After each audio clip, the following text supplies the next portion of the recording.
buy from experts, right?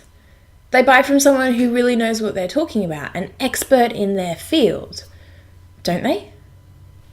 This week's video is all about how I hate the term expert and what they're really buying.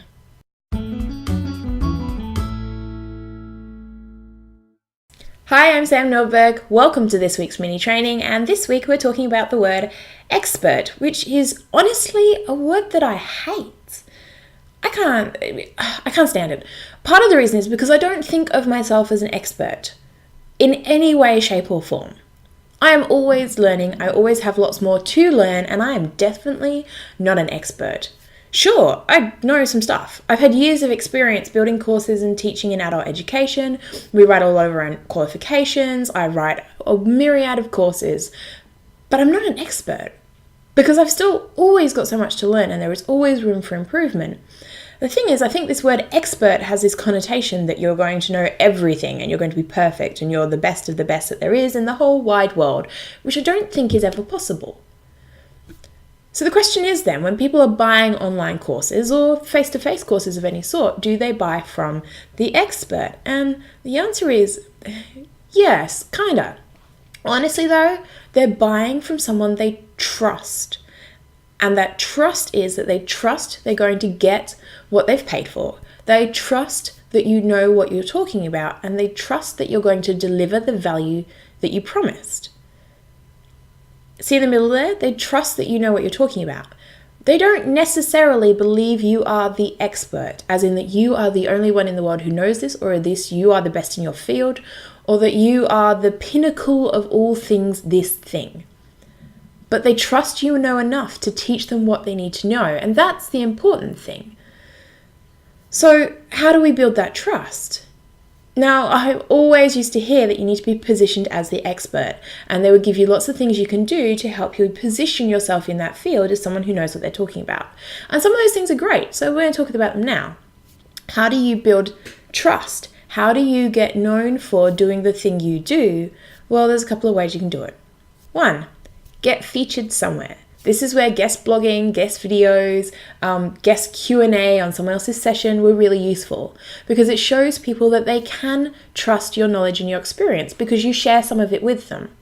That's kind of what it's about. It's not so much about being as positioned as the expert, although of course that's part of it. It's about people knowing that you are who you are, knowing what you do, and trusting your content because they've seen some of it already. So being featured somewhere is really helpful. Number 2, share good stuff for free. This might be on your blog, it might be in videos, it might be in your Facebook group or on your Facebook page.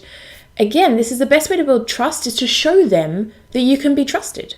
To give them things that are great, because then they don't have to worry about the content you might be delivering, and they don't have to worry that you don't know what you're talking about because they can see it with their own eyes. They can experience it firsthand and they know they can trust you. Number 3, testimonials are king. Testimonials always have been, and I have no doubt for a long time will be, king when it comes to building trust. It's a bit strange when you think about it. I mean, we trust the opinion of our friends and family, and if you wanted a local plumber, you'd ask your friends and family if they knew one, because you're more likely to trust them than the random guy you found in Yellow Pages. Not that anyone has a paper-based Yellow Pages anymore, but you get the picture. You trust the opinion of someone you know rather than a book full of numbers. Well, the same works online, except we don't have to know them.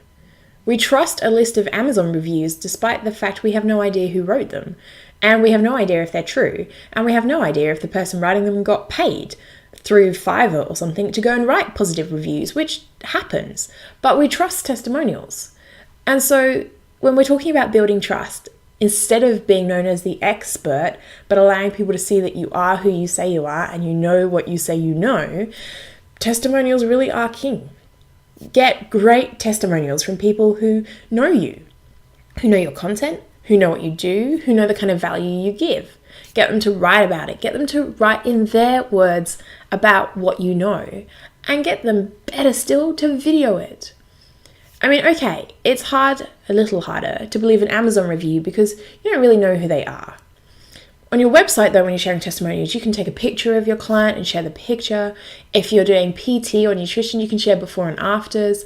And if you have brave clients, you can share video testimonials where they genuinely share how they feel about you and what you did for them. And that works wonders.